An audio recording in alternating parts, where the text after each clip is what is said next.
Hey, what's up, y'all? This is your girl, Bright Eyes. I'm here with another tutorial. I'm going to do a tutorial about heat transfer vinyl. And the heat transfer vinyl I'm going to use is glitter heat transfer vinyl.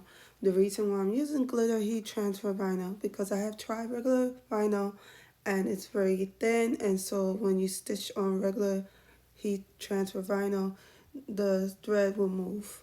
So with the glitter heat transfer vinyl, it's more sturdy and you won't have that difficulty doing the embroidery with glitter heat transfer vinyl. I also want to say that I created this design and I made it easier for you to remove the glitter vinyl because when you buy applique, sometimes you have to do it one at a time. But instead of that, with my designs, you don't have to wait one at a time. You could just remove the heat transfer vinyl all at the same time. So you could get this design at my website or my Etsy store. Right now it's on the Etsy store, but eventually it will be on my website.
Yes, I am using tools. I'm using a tweezer and like a pick to get the vinyl out in the in between letters. It's just a lot easier that way.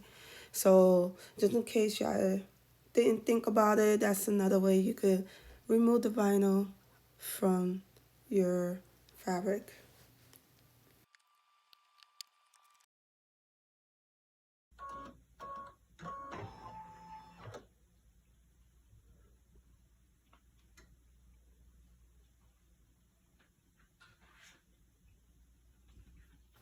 Okay, so now I'm just gonna place the heat transfer vinyl and I'm gonna put it in the placement. So I'm just eyeballing it to see how much I need to cut it to put on the fabric or inside my hoop. And by the way, if y'all don't know, the hoop size is 6 by 10, by the way.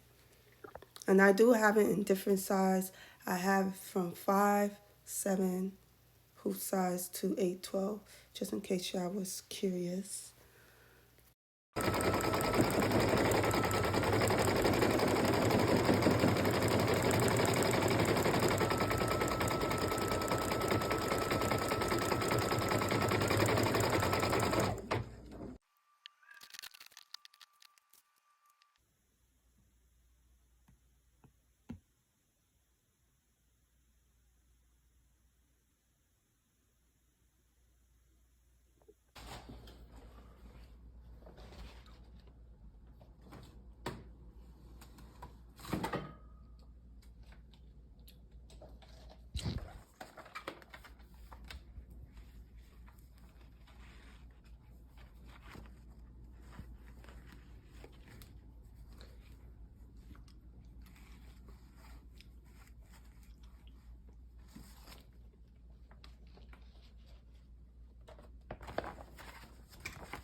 I'm going to do the final part, which is using my heat press so the vinyl could stick on the fabric, as you can see. So that's pretty it. You see how simple and easy that was? So that's about it for the tutorial. All right, bye.